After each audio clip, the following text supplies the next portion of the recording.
నా పేరు రుద్రబాబు సురేష్ మాదిగా. ఈరోజు ఉమ్మడి పశ్చిమ గోదావరి జిల్లా కేంద్రంగా ఏలూరు కలెక్టర్ కార్యాలయంలో షెడ్యూల్ కులాల వర్గీకరణపై ప్రజలు, ఉద్యోగస్తులు, కుల సంఘాల దగ్గర నుంచి ఏకసభ్య కమిషన్ వినతి పత్రాలు తీసుకోవడంలో భాగంగా ఈరోజు గౌరవ మందకృష్ణ మాదిగ గారి నాయకత్వంలో ఎంఆర్పిఎస్, రెల్లి, అదేవిధంగా మ్యాస్టిను, ఆది ఆంధ్ర, పైడి, పాకి కులస్తులందరినీ కలుపుకొని ఎస్సీ వర్గీకరణ అత్యవసరంగా ఆంధ్రప్రదేశ్ రాష్ట్రంలో అమలు చేయాలని మేము కోరుకోవడం జరుగుతుంది.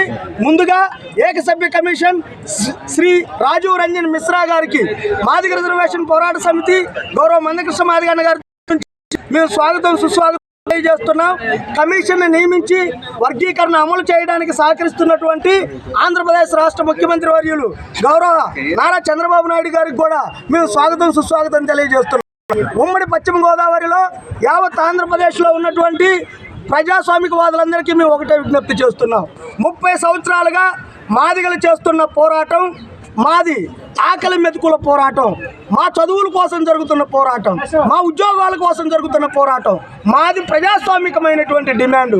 ఈ డిమాండ్కి అందరూ సహకరించాలని మేము కోరుకుంటూ ఒక విషయాన్ని స్పష్టంగా తెలియజేస్తున్నాం. రాజీవ్ రంజన్ మిశ్రా గారు ఎంత తొందరగా ఈ వినతి పత్రాల స్వీకరణ కార్యక్రమం, ఎస్సీల స్థితిగతులపై అధ్యయనం త్వరగా పూర్తి చేసి వేలాది మంది నిరుద్యోగులు ఉద్యోగాల కోసం, ఉద్యోగ నోటిఫికేషన్ల కోసం ఎదురు చూస్తున్నారు. కాబట్టి త్వరితగతిన కమిషన్ నివేదికని 60 రోజులు వ్యవధి ఇచ్చారు. కాబట్టి ఇంకా ముందుగానే ఈ కమిషన్ రిపోర్ట్ ఇవ్వాలని మేము కోరుకుంటున్నాం. ప్రజాస్వామికవాదులందరూ కూడా దీనికి సహకరించాలని కోరుకుంటున్నాం. జై మాదిగా, జై మందకృష్ణ. రాష్ట్ర అధ్యక్షుడు